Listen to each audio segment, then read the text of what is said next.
It's the white people. Right, so 5, 4, 3, 2.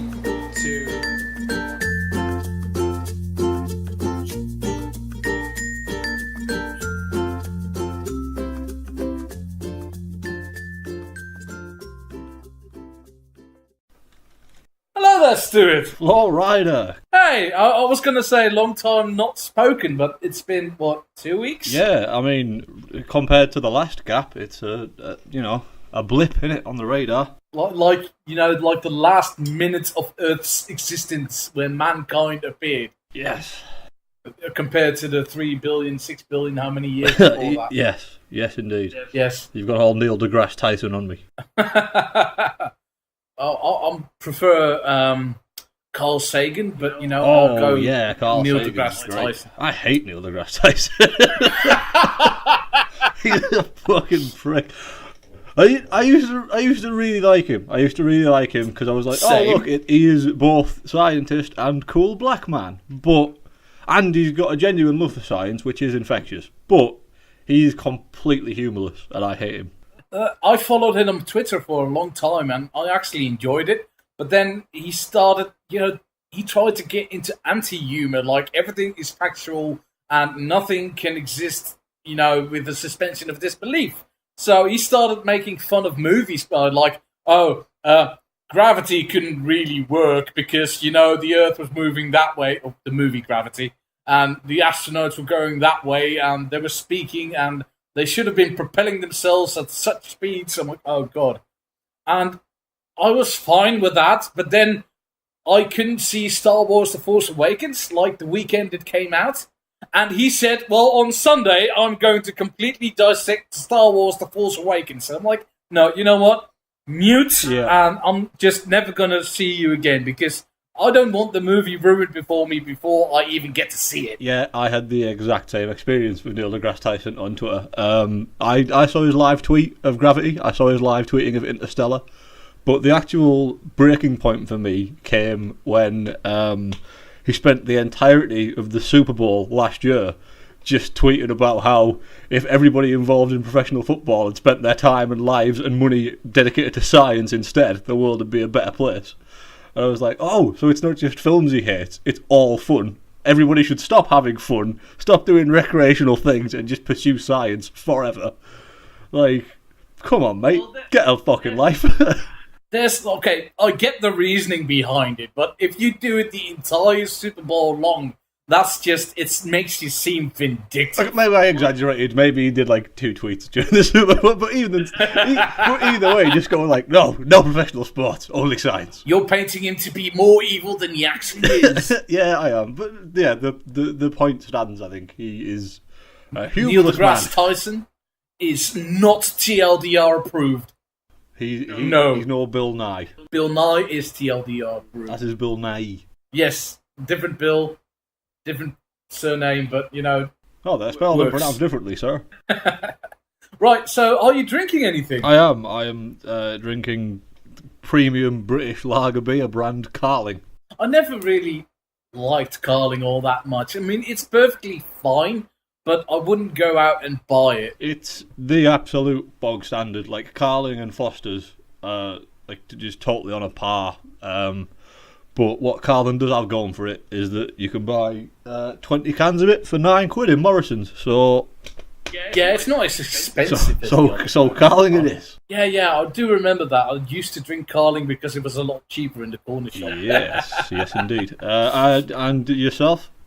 What are you imbibing? Well, I'm drinking store brand South Africa Droy Rosé.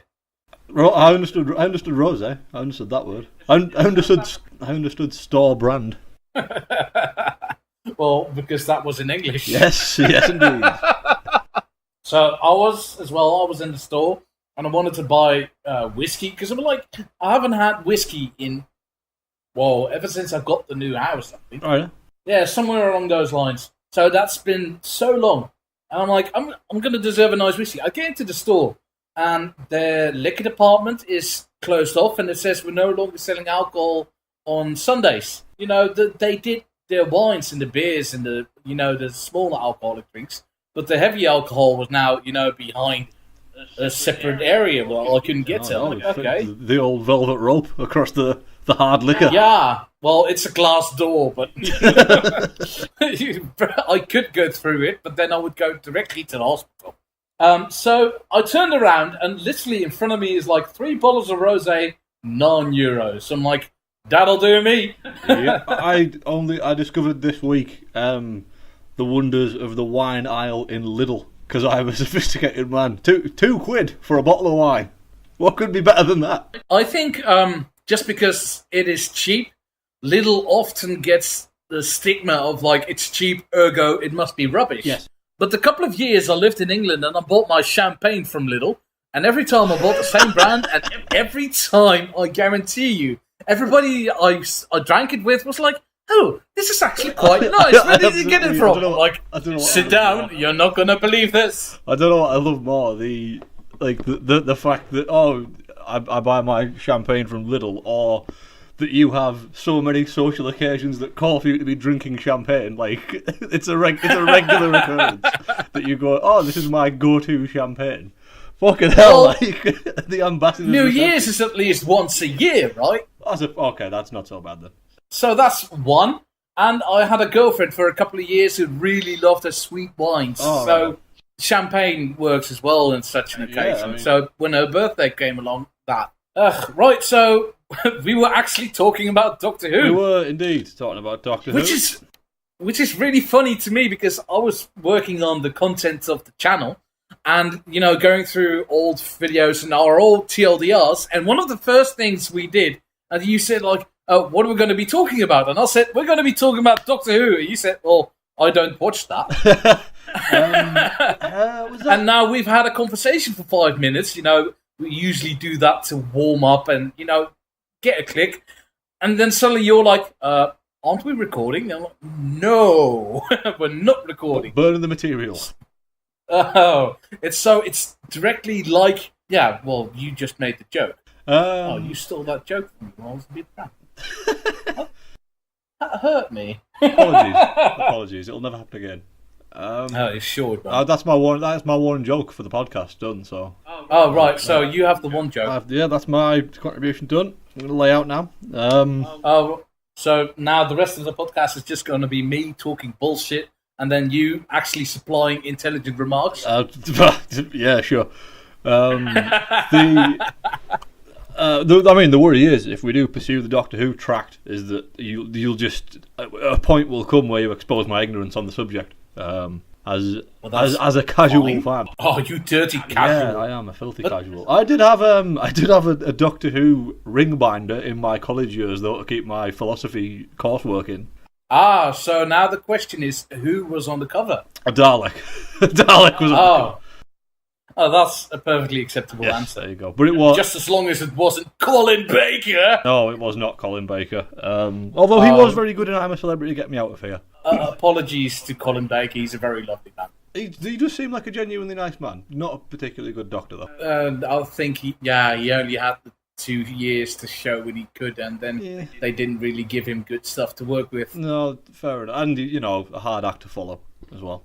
He followed Peter Davison. Yeah, I suppose. The cricket. I like Peter, despite the fact that he wasn't, Tom Baker. Yeah. I like his quintessential British gentleman approach. Me too. I mean, we again discussed this briefly before we hit the record button. But he was the first Doctor that was lacking in that menace that all the others had to that point. But for some reason, it doesn't go against him as much for me as it does for Tennant and Smith.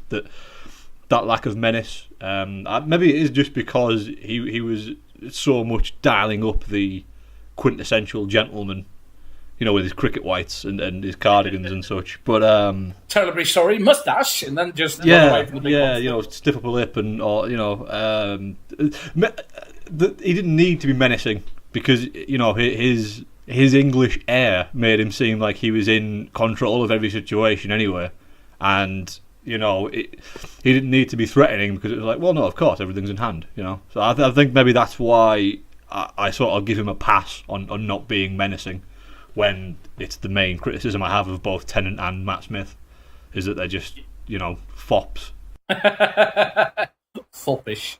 Foppish, and especially compared to like skinhead leather jacket wearing Christopher Eccleston. Like, I'm intense, me. Yeah, you know. I'm gonna cut you. Yeah, you didn't know whether he was gonna, pick someone's pocket or punch him in the mouth or shake them by the hand. He was a proper northern monkey, wasn't he? Yeah. Christopher Eccleston is a brilliant guy, though. Lots of things he's been in. What's he done recently? Like, he's done a drama recently, the A Word. Apparently, that's quite good. It's about he's got a son that's got autism. Oh, okay. I might check that out then. That is a cause that is quite near to my heart. Is it? That's good. It is, yes. And I generally see him as a seal of approval. I can't think of. If he's in something, you usually can expect it's. Most of the time, it's decent. Absolutely. Have you ever seen the film Jude? No. It is the most Jude. Yeah. Like it's in Hey Jude. Yeah. It is the most crushingly depressing film I have ever witnessed in my life. And Eccleston is it's Eccleston and Kate Winslet. Family entertainment. And it's set back in them days, and he's basically an intellectual, but he's working class, and he feels completely out of place in his little mining community, whatever. And he also endeavours to marry his cousin. And as one would. It is just bleak beyond bleak. But it is interesting in that David Tennant is in it as well. So it's the two of them together on screen in like 2 scenes. And when I first saw it, it was as Tennant had just become the Doctor, so I was like, oh, this is depressing as fuck. And then suddenly I was like, oh look, it's Doctor Who and Doctor Who, what? Which, considering Eccleston refused to come back for that special, so that I'd draft John Hurt in, that's the only time we ever got to see it. Yeah, that's quite sad, because you could actually, I don't know how deep you've looked into that, but if you listen to what John Hurt is like in the special, you can actually imagine Christopher Eccleston being there. Yes. Like John Hurt is just a Christopher Eccleston surrogate, really. I do remember him sort of, at the time, I do remember thinking, like, oh, he's playing this as if he was that character. I thought he did a cracking job, to be fair. Again, another terrific actor anyway, John Hurt. Well, there's not a bad word to be said about John Hurt. I'm just saying that it felt like his role in the Doctor Who special, felt a bit derivative. Definitely. And when you look at the special, and then you go back to Christopher Eccleston's first season, I love when, in the parting of ways, he's holding his hands on the plunger, about to, discharge the doohickey, and then he looks at, that's the professional term. That's the technical term for it? Yeah, and then he looks at the Dalek Emperor and he says, coward, any day. And if you link that behaviour to what the Doctor was like in Day of the Doctor, it just makes it that more poignant. It's like somehow Stephen Moffat managed to write an episode that makes a past episode of the series even better. Even better, yeah. No, I'd never actually thought of that, but yeah, I agree. That hats off to Moffat for that one then. Yeah. Don't say that very often. Well, it's Moffat's last season now, isn't it? Series season. I always mix the two up because things. So next year, it's going to be Chris Chibnall. Who? Chris Chibnall, who's done, last thing he's done was the 3 series of Broadchurch. Oh, okay. I mean, I didn't see the 3rd season. Season 2, Broadchurch, that left me quite cold. We discussed that, I think. I think we might have, yeah. But the first one, oh boy. I can promise you the 3rd season is way better than the 2nd. Because it takes up a new crime, and it's basically, it's not the same case, but it's an identical case. Okay. I can't really describe it anymore because it's a drama. You have to watch the drama. Yeah, no, Broadchurch, by its very nature, it needs to just be seen. Yeah, the only thing that bothered me is that there's still a lot of side characters left from the previous 2 series. So they get their own little subplots, but they don't have anything to do with the case at hand. So it's just drama for the sake of drama. Just a distraction. Yeah, so it's like, okay, I'm very sad that you're a sad character, but you're not adding to the story. Yeah, I can see how that would be frustrating. But okay, I mean, if you're saying it, Definitely. markedly better than the second season, I might actually visit it. Definitely. Which also features the Doctor and Rory Williams. And, oh yes, is he? Rory Williams, the priest. Oh, of course, yes, of course. But of course, the Doctor hasn't met that companion yet. What was I going to... Oh, yeah, that's what I was going to say. So who's replacing Capaldi then, do we think? Or has it been confirmed yet? Because it was Chris Marshall, and then suddenly was no longer Chris Marshall. It still hasn't been confirmed yet. They managed to keep this on the wraps. What was the deal with that Chris Marshall stuff then? Because it was all but official, no? And then suddenly the next day he was out. I think he might have just turned it down himself. I'm not sure. We're just gossiping at the moment, so it's just all rumours, and as long as nobody's actually confirmed it and there's no official message from the BBC, nobody knows for sure. I mean, I'm sort of glad. I like Chris Marshall. I like what he does. I love those BT adverts he was in. I was about to say the BT adverts. It's what he's most known for. But I didn't like him, the idea of him as the Doctor, because I felt like they were going to be going back down that Matt Smith, David Tennant route with him. You know, he felt like the only way he could play it is if he played like I'm zany, I'm like the sort of the younger guy, like I'm down with the kids. I'm sort of I could have imagined him having like a fucking fidget spinner or something as his gimmick. You know what I mean? Oh god! And I don't want to see that. I don't want to see that. I don't being serious. I would have loved it if they had given it to Danny Dyer. I actually think he'd be really good. Danny Dyer? Danny Dyer, yeah. Cockney wide boy Danny Dyer. He was in the frame. I mean, I think he was in the frame. Maybe it was just because he himself did a story going like, I'd like to play a fucking Doctor. Oh, the guy from bloody EastEnders. From EastEnders, yeah. And, various films. The Football Factory, The Business, Mean Machine. Yeah, Danny Dyer. I actually think Danny Dyer would have been an interesting choice. I think he actually could have done it. Because at first, when I saw the headline, I was like, "Ha lol, Danny Dyer as the Doctor. Imagine."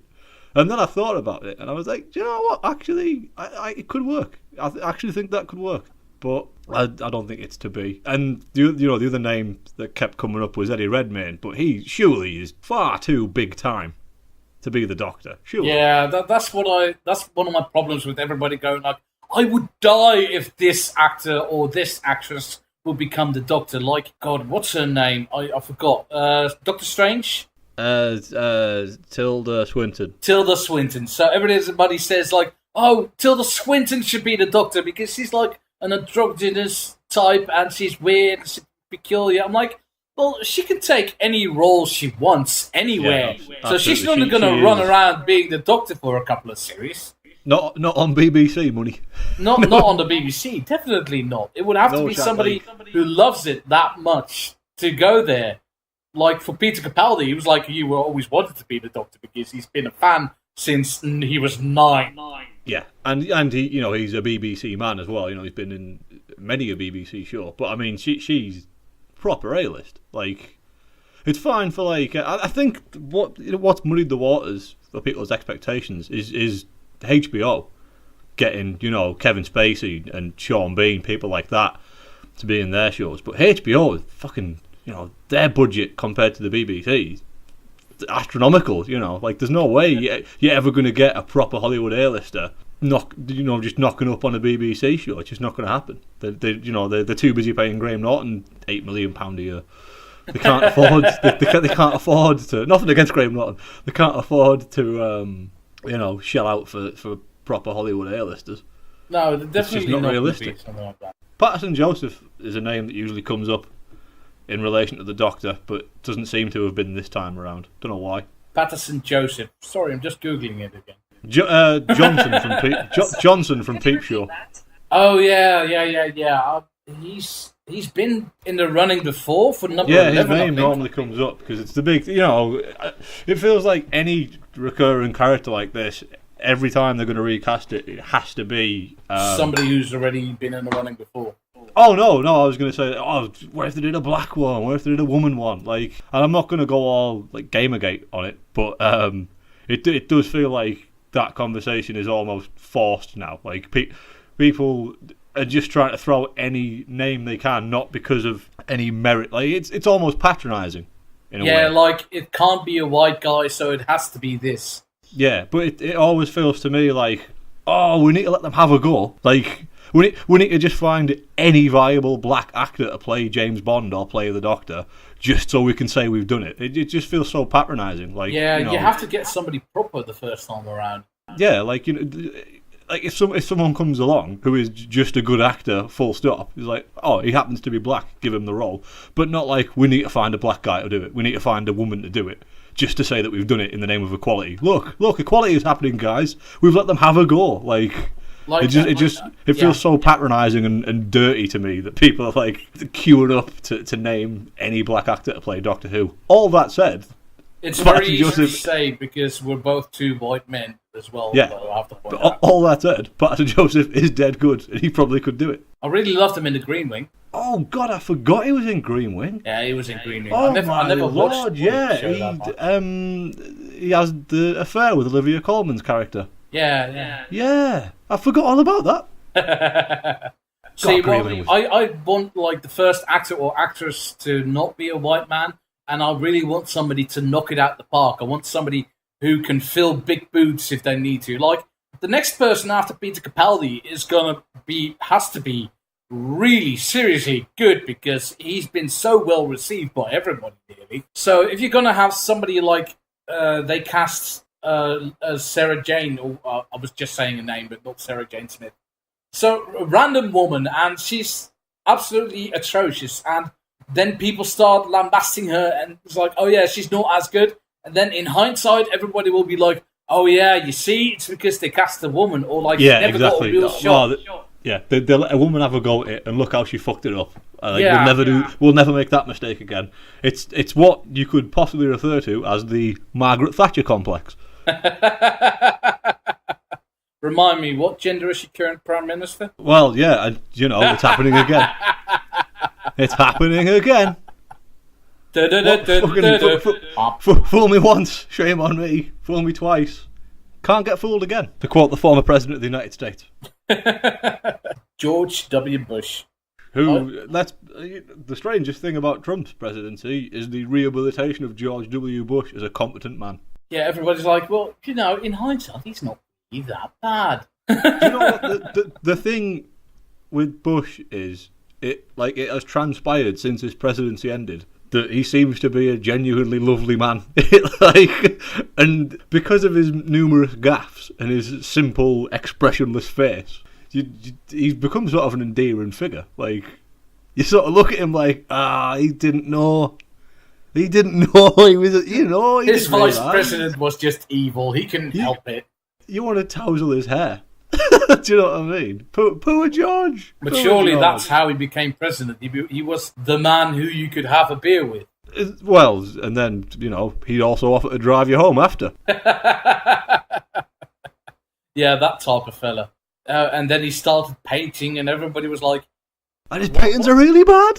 They're really bad. They're really bad. And that adds to it again. It's a bit like this, like, oh, look, he does his shit paintings. Bless him. You just want to grab him by the cheeks. I did learn recently though that apparently he allegedly Trump has never read a book in his life. Oh, he's probably written one book. He has written one. It's called The Art of the Deal. No, that was ghost written. Yeah, but he's got a book out, and but apparently allegedly never read a book in his life, and apparently is proud of this fact. But Bush apparently throughout his tenure was like an avid reader of history because he felt it important that he had a grasp of of political history and all the major goings on in the Western world throughout history. So apparently he was like an avid reader of all these serious history books, which I found very surprising because that is not the image of the man that you have at all. So that endeared me to him. It felt like at least he tried. He couldn't do it, but he tried. And if you then hear about a president who doesn't even want intelligence briefings and calls the president of China the president of Taiwan. Well, he knows more than the generals. He's got the best intelligence. The most bigliest of all intelligence. Right, okay. I've got the bigly thing. I'm glad that I've got this tiny forum to address this. Right? He never said it. He never said it. He never said bigly. He said big league.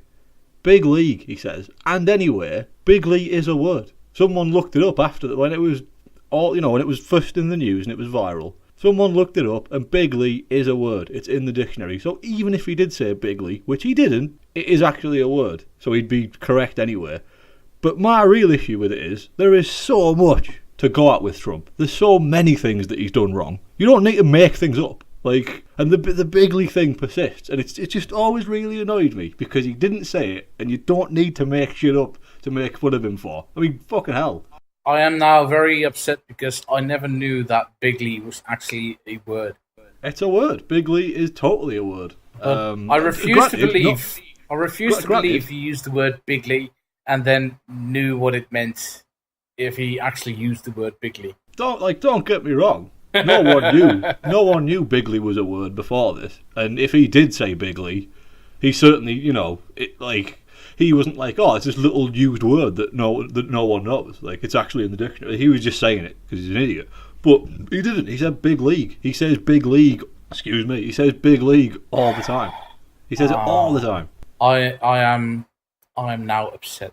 Well, don't be. Don't be, because that is one less thing that he's actually incompetent at, isn't it? He has got a very loose grasp of the language, after all. Which is horrible, because I, as a foreigner, know more big words than he does. Yeah, but you, as a foreigner, know more big words than I do. You've got a much better grasp of the English language than I have, as we have discussed at length. Oh, Stuart, you flattered me. Queen are overrated. Oh, fuck you. you remember. You remember the whole shitstorm. Oh, no, don't get personal with me. I was going to say you're turning my other cheek bright red, but it's now bright red with anger.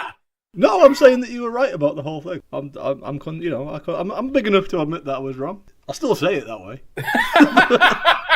I just know it's incorrect now. Right, so you just say it knowing that you're wrong. Yeah, but isn't that just worse? But no, because now I'm reticent, so it's okay. It's a bit like whenever I identify a problem with my life or my lifestyle, and then rather than address the problem, I go, well, I've acknowledged my flaws. And that's enough. I may be drinking a little bit too much. Oh well, the bottle's open already. Yeah, at least I'm aware of it. Not like these other fools who don't realise they got problems. I know what my shortcomings are. That's a positive.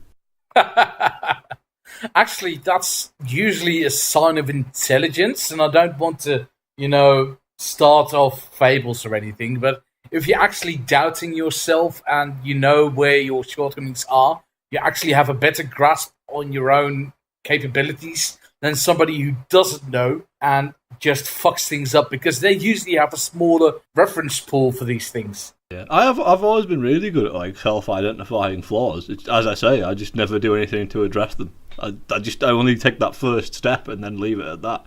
And then if anybody else points them out, get really offended. What do you mean I'm loud? Because I'm a well-adjusted human being. Well, I'm not the latter thing, but I'm definitely a human something. Being? No, well-adjusted. Though sometimes I question the human being thing as well. It's available. Just say. There was another topic that I was meant to bring up, but I can't remember what it was. So let's ignore that. Yes, let's ignore the topic of which we don't know what you wanted to bring up. So now we have no chance whether